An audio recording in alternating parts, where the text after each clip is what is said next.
അരമതിലെ കാലാട്ടിക്കൊണ്ടേയിരിക്കും, പോകുന്ന പെമ്പിള്ളേർക്കൊക്കെ flying kiss കൊടുക്കുമെന്നൊക്കെ കേട്ടു.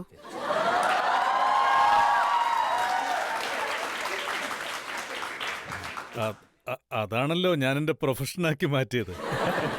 ഇങ്ങനെ ചെയ്തുകൊണ്ടിരിക്കും ഇതുപോലെ. പിന്നെ ഒരു സംഭവം ഉണ്ടായി. അതായത് എൻ്റെ അച്ഛൻ, അദ്ദേഹത്തിന്റെ അടുക്കൽ ഒരു ലേഡി, കാണാൻ ഒരു 16 വയസ്സുണ്ടാവും. അന്ന് എനിക്കൊരു 5 വയസ്സ് കാണും. ഞാൻ സ്കൂളിൽ പോകാൻ തുടങ്ങിയിട്ടില്ല. അവര് എന്റെ വീട്ടിൽ വന്ന് എന്റെ അച്ഛനോട് എന്താ പറഞ്ഞെന്ന് വെച്ചാ, ഇവൻ നിങ്ങളുടെ മോൻ എന്റെ അടുത്ത് ചുമരിലിരുന്നുകൊണ്ട് കൈകാട്ടി വിളിക്കുന്നു, വിസിലടിക്കുന്നു, ഹായ് പറയുന്നു, സ്വീറ്റായിട്ടെന്ന് വിളിച്ചു എന്നും പറഞ്ഞു.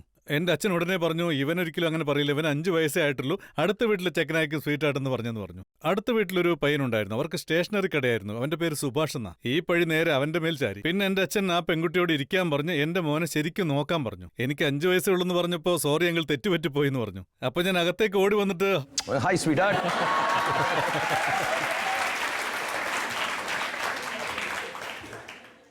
പക്ഷേ ഇപ്പൊ ഞാൻ സമ്മതിക്കുകയാണ്, അത് ചെയ്തത് ഞാനാണെന്ന് സമ്മതിക്കുകയാണ്. പക്ഷേ 25 വർഷമായിട്ട് മുംബൈയിലുണ്ടായിട്ടും ആ കുസൃതിയൊക്കെ ഇപ്പോഴും ഉണ്ടോ?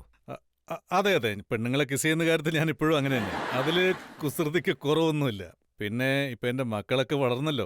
അവരെ എന്നോട് പറയും, അച്ഛനൊരിക്കലും ഇങ്ങനെ ചെയ്യരുത്, അച്ഛനിപ്പോ പഴയതുപോലെയല്ല, അച്ഛന് പ്രായമായെന്ന്, അച്ഛനിങ്ങനെ നോട്ടിയായിട്ട് ബിഹേവ് ചെയ്യാൻ പാടില്ലെന്ന് പറയും. അപ്പൊ ഞാൻ പറയും, നിങ്ങൾക്കാണ് പ്രായമായിരിക്കുന്നത്, എനിക്കല്ല. സോ ഞാൻ ഇന്നും അങ്ങനെ